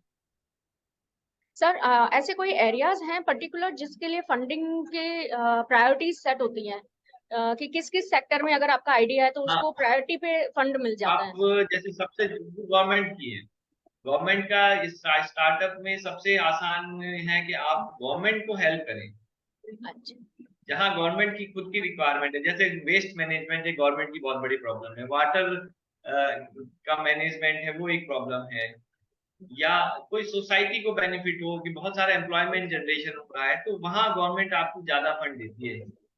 अच्छा। अभी गवर्नमेंट का है लो कॉस्ट हेल्थ फैसिलिटीज पे, तो ऐसा कुछ आप डेवलप करना चाहें, कोई ऐप जिससे गवर्नमेंट को लो कॉस्ट पे अपनी जो है मेडिकल फैसिलिटीज मिल रही है, क्या कोई डिवाइस है, वो आप डेवलप करें। जैसे बहुत हॉस्पिटल्स में 50-50 लाख 1-1 करोड़ के डिवाइसेज हैं, आप कुछ ऐसा डिवाइस बनाने की कोशिश करें जो 5 या 10 लाख में मिल जाए, तो उस तरह के लिए गवर्नमेंट आपको हेल्प करेगी।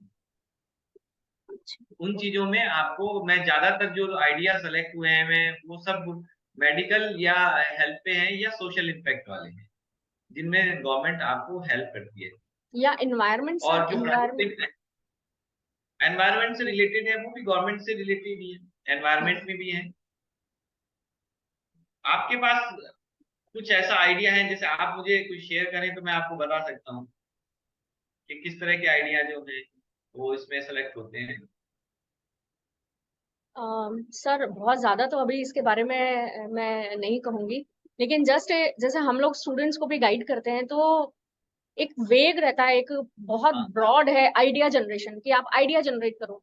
तो एक उनको पर्टिकुलर हम डायरेक्शन या एक पर्टिकुलर हम एरिया हम उसको उनको सजेस्ट करें कि आप इस एरिया हाँ, में अपना जाकर डेफिनेटली। के आइडिया आप जनरेट करिए, आप इसके बारे में सोचिए, तो स्टूडेंट को एक डायरेक्शन मिलती है सर।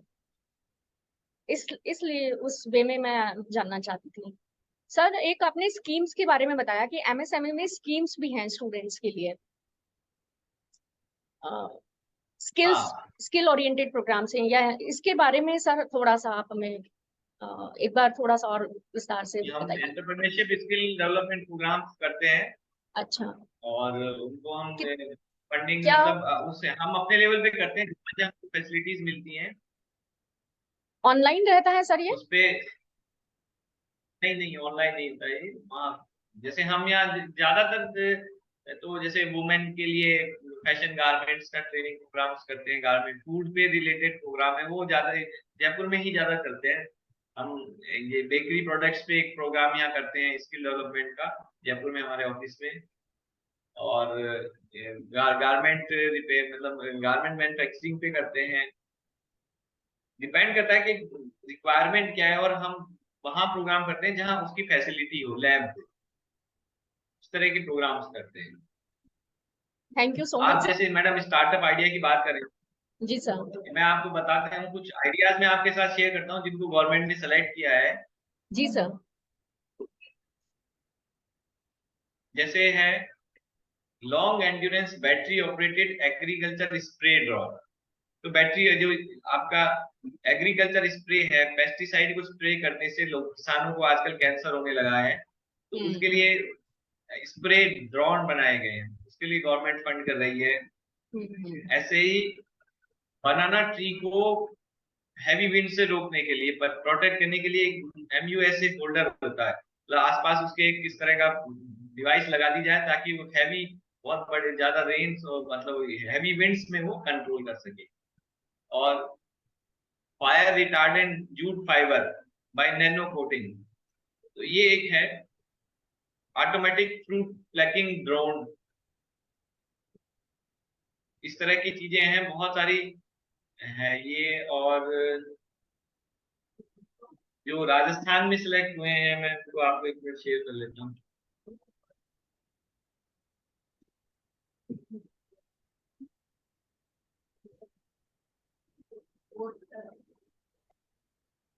उन्होंने floatable solar solution for fish and prawn farming, उनको फीडिंग करना, और वो ऑटोमेटिक फीडिंग के हिसाब से वो काम करते हैं, इस तरह से है। ग्लूकोज मॉनिटरिंग डिवाइस, अच्छा। उसको गवर्नमेंट ऑफ इंडिया ने फंड किए, ऑटोमेटिक ग्लूकोज मॉनिटरिंग करेंगे मरीजों में। सोलर पैनल क्लीनिंग रोबोट, तो बहुत सारे सोलर पैनल राजस्थान में लग रहे हैं, उनको रोबोट्स क्लीनिंग। होते हैं, क्लीनिंग ऑटोमेटिक क्लीनिंग हो जाए तो आदमी की जरूरत नहीं पड़ेगी। और biogas generation from floral waste and subsequent quality improvement, तो बहुत सारे फूलों का जो वेस्ट होता है उससे बायोगैस बनाने का है। एल्युमिनियम एयर बैटरी डिजाइन, ऐसे campus mobility e vehicle, portable ball milling machines, ये है। ये बहुत सारे छोटे छोटे आइडिया हैं। और जैसे एक है wood pyre for funerals by using cow dung, agriculture wastes and herbal गोमा समीरिया। तो ये हमारी बहुत सारी लकड़ियां कट जाती हैं फिनरल्स में, उसके लिए काउ डंग को आप इकट्ठा करके उससे आप बनाएंगे तो वो उसके लिए गवर्नमेंट फंडिंग करती है। ये बहुत सारे आइडिया हैं जो जिन पे गवर्नमेंट आपको हेल्प कर सकती है। और thank you so much sir. बाकी और कुछ मैडम आइडिया, कुछ और क्वेश्चन तो बताएं। क्या किसी के क्वेश्चंस चैट बॉक्स? सर हम एक बार चैट बॉक्स देख लेते हैं, अगर किसी का कोई क्वेरी है तो, अदरवाइज। हाँ, एक क्वेरी थी कि गवर्नमेंट आपको बिजनेस में कैसे इन्वेस्ट करने के लिए हेल्प करती है। अच्छा जी सर। तो मैं बता देता हूँ, हमारी जैसे मैंने आपको बताया मिनिस्ट्री ऑफ एमएसएमई की है prime minister employment generation programme, जिसमें आप 50 लाख रुपए तक के प्रोजेक्ट पे आप अप्लाई कर सकेंगे ऑनलाइन प्रोजेक्ट बना के। आपको अपना प्रोजेक्ट बेसिक आइडिया हो तो आप हमसे संपर्क कर सकते हैं, हम फ्री ऑफ कॉस्ट आपका आइडिया को डेवलप करेंगे, मतलब एक प्रोजेक्ट प्लान बनाएंगे एक लेवल तक, और ताकि आप अप्लाई कर सकें। इसके अलावा स्टेट गवर्नमेंट की स्कीम है मुख्यमंत्री लघु उद्योग प्रोत्साहन योजना। मुख्यमंत्री लघु उद्योग प्रोत्साहन योजना में आपको 5 करोड़ तक की फंडिंग मिल सकती है। उसमें इंटरेस्ट सब्सिडी है, डायरेक्ट सब्सिडी नहीं है। जो इंटरेस्ट लगेगा उसपे 5 से 8% तक इंटरेस्ट सब्सिडी है। जैसे छोटा प्रोजेक्ट है 20 लाख तक का, तो उसपे 8% इंटरेस्ट सब्सिडी है, और 20 लाख से बड़े हुए 6%, फिर ज्यादा 2 करोड़ से ऊपर में 5% इंटरेस्ट सब्सिडी है। तो इस पे आप अप्लाई कर सकते हैं, ये बड़े फंडिंग है। और अगर आप कोई बड़ा प्रोजेक्ट लाते हैं, 5 करोड़ से ऊपर का प्रोजेक्ट लाते हैं नया, तो गवर्नमेंट ऑफ राजस्थान आपको special Rajasthan investment promotion scheme में हेल्प करेगी, जिसमें आपको इजी मतलब कम प्राइस में लैंड अवेलेबल कराई जाएगी और आपको फंडिंग भी करी जाएगी। और उसके बाद आपको इनकम टैक्स वगैरह का बेनिफिट है। एक गवर्नमेंट ऑफ राजस्थान ने एक बहुत अच्छी स्कीम है कि आप कोई भी बिजनेस शुरू करते हैं तो आपको किसी भी तरह के लाइसेंस की जरूरत नहीं है एक्सेप्ट पॉल्यूशन कंट्रोल बोर्ड। तो अगर आपका प्रोडक्ट में कोई पॉल्यूशन एनवायरमेंट हैजार्ड ऐड नहीं है तो आपको 3 साल तक किसी भी तरह के लाइसेंस की जरूरत नहीं है। आपको कोई आके नहीं पूछेगा कि आप ये क्या कर रहे हो, क्यों कर रहे हो, कहाँ लाइसेंस है आपके पास। 3 साल के बाद आपको इस तरह की चीजें में जरूरत पड़ती है। तो 3 साल में आप अपना प्रोडक्ट डेवलप कर लें, बिजनेस डेवलप कर लें और अपने लाइसेंस ले लें। तो सर इसमें आइडिया होना ही तो सफिशिएंट है कमलेश या? वर्मा कह रहे हैं कि एमएसएमई इनोवेशन जो है बहुत ज्यादा टाइम कंज्यूमिंग है और इससे स्टडी अदर वर्क के साथ कैसे मैनेज करें। तो कमलेश मैं आपको बोलना चाहूंगा कि मुझे बिजनेस वही करेगा जिसके अंदर एक आग होगी। और जब आप अपना काम करते हैं, जैसे आप ये हम समझते हैं ना, हम जब स्टूडेंट थे तो अगर हमें कोई क्रिकेट खोलने को बोलता था तो हम मतलब मई जून के महीने में भी पूरे दिन क्रिकेट खेलते थे धूप में। और अगर वही हमें कोई काम बोल दे तो हमें याद आता था इतनी गर्मी में हम कैसे बाहर निकले। तो ये चीजें हैं जो आपका इंटरेस्ट होता है, तो टाइम आपको निकालने की जरूरत होती है। और फिर मैं कहूंगा कि स्टडी, अगर आप बिजनेस करना चाहते हैं तो आपको 80-90% मार्क्स लाने की जरूरत नहीं है। सर जिन स्टूडेंट्स के पास आप 2 केवल घंटे भी आइडिया है। पढ़ेंगे तो आप सर हेलो। बिल्कुल टाइम तो मैनेज करने की जरूरत है, सबसे इंपॉर्टेंट टाइम मैनेज करने की जरूरत है। और आइडिया होना चाहिए, आइडिया को डेवलप करते रहें, काम शुरू कर दें। जैसे मैंने निर्मा वालों का आपको शेयर किया कि आप 1 घंटा निकालें अपने बिजनेस के लिए, आपको प्रॉफिट आएगा, आपको अच्छा लगेगा तो आप 2 घंटे निकालेंगे, फिर 3 घंटे निकालेंगे। तो स्टडी 12th के बाद एक्चुअली किसी को पढ़ने की जरूरत ही नहीं। हमें सबसे पहले ये समझना चाहिए कि हम स्कूल और कॉलेज क्यों जाते हैं। हम स्कूल और कॉलेज इसलिए नहीं जाते कि हमें जॉब मिलेगी इस डिग्री से। हम स्कूल जाते हैं ताकि हम अपने माइंड को डेवलप कर सकें। आपका माइंड इस लेवल का हो कि आगे लाइफ में जो स्ट्रगल है वो आप झेल सकें। तो जितना आप स्कूल के लेवल पे पढ़ाई करेंगे अच्छे से, आप उतने ही एक्सपर्ट बनेंगे, आपका माइंड डेवलप करेगा, आपकी रीजनिंग एनालिटिकल एबिलिटी, चीजों को समझने की चीज जो है क्षमता वो बढ़ती जाएगी। ऐसे ही कॉलेज लेवल में हम उसको एडवांस लेवल का करते हैं। तो मेरे ख्याल से कमलेश मेरी बात समझ रहे होंगे। Sir yes sir. आप क्या पढ़ रहे हैं कमलेश?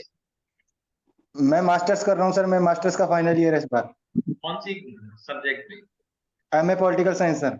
एमए पॉलिटिकल साइंस में? यस ठीक है, सर। तो आपने एमए पॉलिटिकल साइंस क्यों लिया ये बता दीजिए। सर एमए हमारे महाविद्यालय में सर 2 ही सब्जेक्ट हैं पीजी में अंदर, एक तो ज्योग्राफी और पॉलिटिकल साइंस। तो मेरे पास केवल यही एकमात्र ऑप्शन था रेगुलर मैं एक एनएसएस वॉलेंटियर हूँ सर, और मुझे एनएसएस ज्वाइन करना था, तो इसीलिए मुझे महाविद्यालय में एक रेगुलर स्टूडेंट होना आवश्यक था उसके लिए। तो आपको इसीलिए एनएसएस के लिए आपने पॉलिटिकल साइंस लिया? Yes sir. एनएसएस का मतलब क्या है? नेशनल सर्विस स्कीम सर, समाज सेवा से जुड़ा हुआ कोई भी कार्य जो हम दूसरे स्वयं के हित में ना सोचकर दूसरों के हित में सोचे सर, वही से एनएसएस है सर। हाँ, तो एनएसएस आपको, आप एक सोशल सर्विस बिजनेस स्टार्ट कर सकते हैं ना? Yes sir.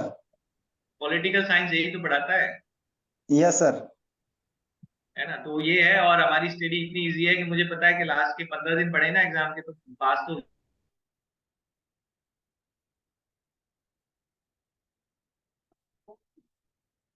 सर हमारा महाविद्यालय, हमारा कॉलेज राजस्थान का फर्स्ट गवर्नमेंट कॉलेज है जहाँ पे इनोवेशन काउंसिल हम लोगों ने स्टार्ट की है। और करते हैं। आप सोचे आपके पास कोई आइडिया हो तो बताएं।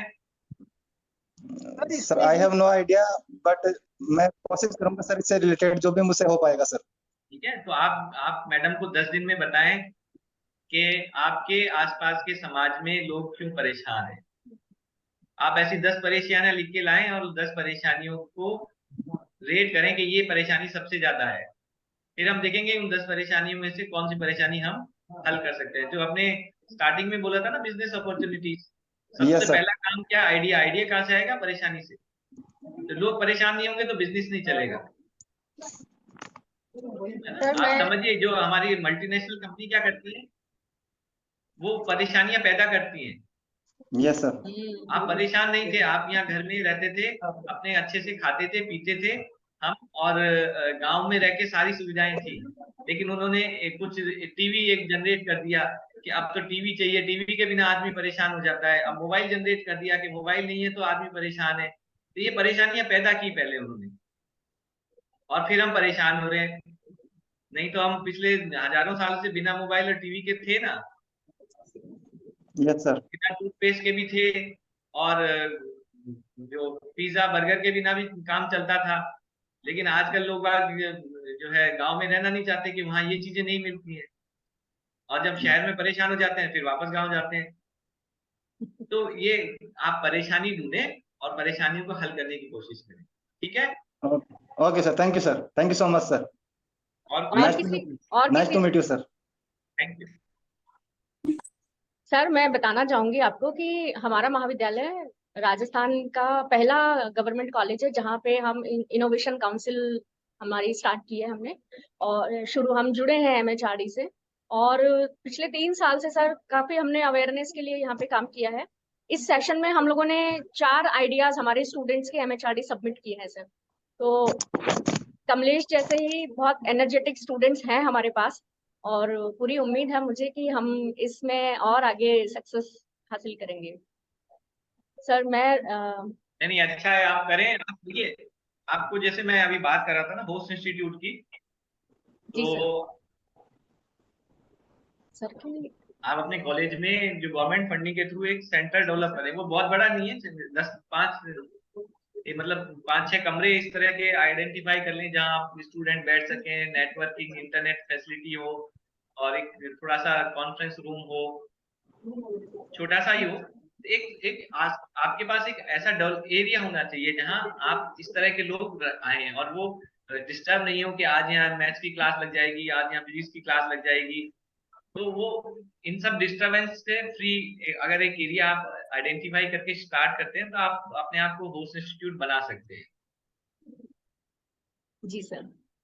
जी सर सर इसमें जो स्टूडेंट्स के, जैसे एक स्टूडेंट है उसके पास एक आइडिया है, तो क्या वो स्टार्टअप इंडिया में रजिस्ट्रेशन करा सकता है सिंपल आइडिया से, या उसके पास एक प्लान होना चाहिए या प्रोजेक्ट प्लान उसको प्रिपेयर करना चाहिए? नहीं, स्टार्टअप इंडिया में स्टार्टिंग में नहीं करा पाएगा जब तक वो कहीं ना कहीं इसको थोड़ा डेवलप नहीं करेगा। इसके लिए आपको आइडिया को बहुत सारे इंक्यूबेशन सेंटर में अपने आप को रजिस्ट्रेशन कराएं। जैसे मैंने बताया, आई स्टार्ट करके एक है हाँ। जयपुर में। हम्म। अच्छा, तो जैसे किसी आई स्टूडेंट के स्टार्ट में पास, अपने आप को हाँ, रजिस्ट्रेशन कराएं। अच्छा, जिसके पास सिंपल आइडिया है वो आई स्टार्ट में रजिस्ट्रेशन करा सकता हाँ, और उसमें इतनी नॉलेज भी होनी चाहिए। जैसे मैंने बताया ना, आई स्टार्ट आइडिया है ऐप बनाने का, लेकिन वो है कॉमर्स का बैकग्राउंड का आदमी, तो वो फिर एक ऐसे आईटी के पर्सन को अपना कंपनी बनाए। तो एज कंपनी रजिस्ट्रेशन करेगा या एज इंडिविजुअल रजिस्ट्रेशन भी पॉसिबल है, या एज कैसे, एज ग्रुप या इंडिविजुअल भी रजिस्ट्रेशन करा सकता है। अच्छा। स्टार्टअप इंडिया में तो कंपनी रजिस्टर्ड होगी, लेकिन आपको ये आई स्टार्ट वगैरह में आप अपने इंडिविजुअल की तरह रजिस्ट्रेशन करा सकते हैं। और जैसे मैंने बताया कि हमारी मिनिस्ट्री है और बहुत सारी मिनिस्ट्रीज हैकाथॉन ऑर्गेनाइज करती हैं, इस तरह के कंपटीशन ऑर्गेनाइज करती हैं।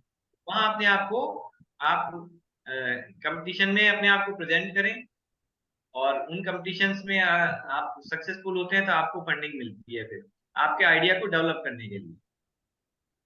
तो आइडिया को एक लेवल तक ले जाने के लिए इंक्यूबेशन सेंटर्स होते हैं, तो जहां भी इंक्यूबेशन सेंटर है वहां अपने आप को रजिस्ट्रेशन कराएं। अच्छा, यानी इंक्यूबेशन सेंटर पे हम स्टूडेंट्स को बोल सकते हैं कि आप कोई किसी के पास कोई आइडिया हो तो इंक्यूबेशन सेंटर पे रजिस्ट्रेशन करा सकते हाँ हैं।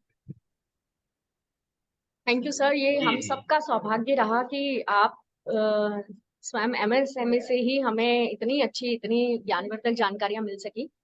अ, आगे मैं हम पूरे महाविद्यालय परिवार की ओर से मैं ये उम्मीद रखती हूँ कि कभी हमें आपको ऑफलाइन सुनने का भी मौका मिलेगा, तो हम बहुत सारे और पार्टिसिपेंट्स को इसका फायदा दे सकते हैं।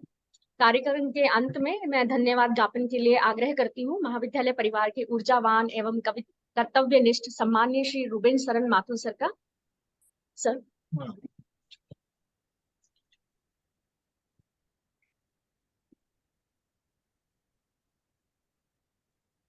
आज का सत्र विद्यार्थियों के लिए बहुत ज्ञानवर्धक रहा, और साथ में हमें ये पता चला कि अगर उनके पास स्टार्टअप की योजना है, स्टार्टअप का प्लान है, तो उनको उनके स्टार्टअप पे निवेश करने के लिए, उनको आर्थिक संसाधन उपलब्ध कराने के लिए बहुत सारी स्कीम्स हैं केंद्र सरकार की। बहुत सारे निवेशक हैं, वेंचर कैपिटलिस्ट हैं, एंजल इन्वेस्टर्स हैं, जो उनके स्टार्टअप में उन पे भरोसा करने के लिए तैयार। तो मैं आदरणीय गिरीश जी सर का पूरे महाविद्यालय परिवार की तरफ से, इंस्टीट्यूशंस इनोवेशन काउंसिल की तरफ से हृदय से आभार व्यक्त करता हूँ, धन्यवाद व्यक्त करता हूँ। और मैं आशा करता हूँ कि उनके और भी सत्र, हम उनका ऑफलाइन सत्र भी यहाँ आयोजित करवाएंगे, और ऐसे और भी वेबिनार और भी सत्र हम करवाते रहते हैं। और इसलिए मैं उनका हृदय से आभार व्यक्त करता हूँ, धन्यवाद व्यक्त करता हूँ। आपने हम सबको प्रेरित किया, सारे स्टूडेंट्स ने। और साथ में ये भी मैं कहना चाहूंगा कि ये जो फीडबैक फॉर्म का लिंक है, ये हमने सभी स्टूडेंट्स को यहाँ पे सेंड कर दिया चैट बॉक्स। जो फीडबैक फॉर्म भरेंगे उन स्टूडेंट्स के पास ये इसका जो प्रमाण पत्र है ना, आज के वेबिनार का, वो जाएगा मेल आईडी पर। तो सभी स्टूडेंट से आग्रह है कि जो चैट बॉक्स पे दिया हुआ है आपका लिंक फीडबैक फॉर्म का, उसको भरें। भरते ही आपके पास आज के वेबिनार का पार्टिसिपेशन सर्टिफिकेट पहुंच जाएगा, है ना। एक बार पुनः आप सभी को 77वें स्वतंत्रता दिवस की हार्दिक शुभकामनाएं एवं बधाई। जय हिंद, जय भारत।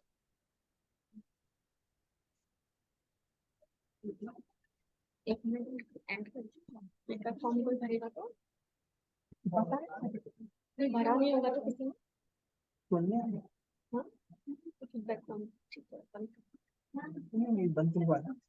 अच्छा, फीडबैक फॉर्म सभी भरे। अगर फीडबैक फॉर्म नहीं भरेंगे तो आपके पास सर्टिफिकेट नहीं आएगा। जिनने भी अटेंड किया है वो सब फीडबैक फॉर्म भरे, वरना सर्टिफिकेट आपके पास नहीं आएगा।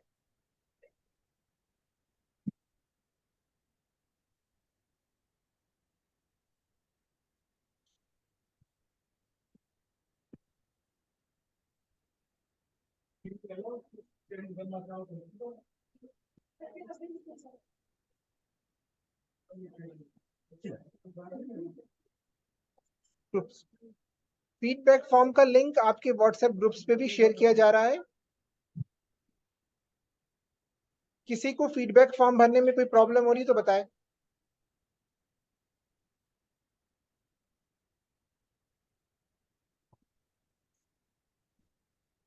अच्छा,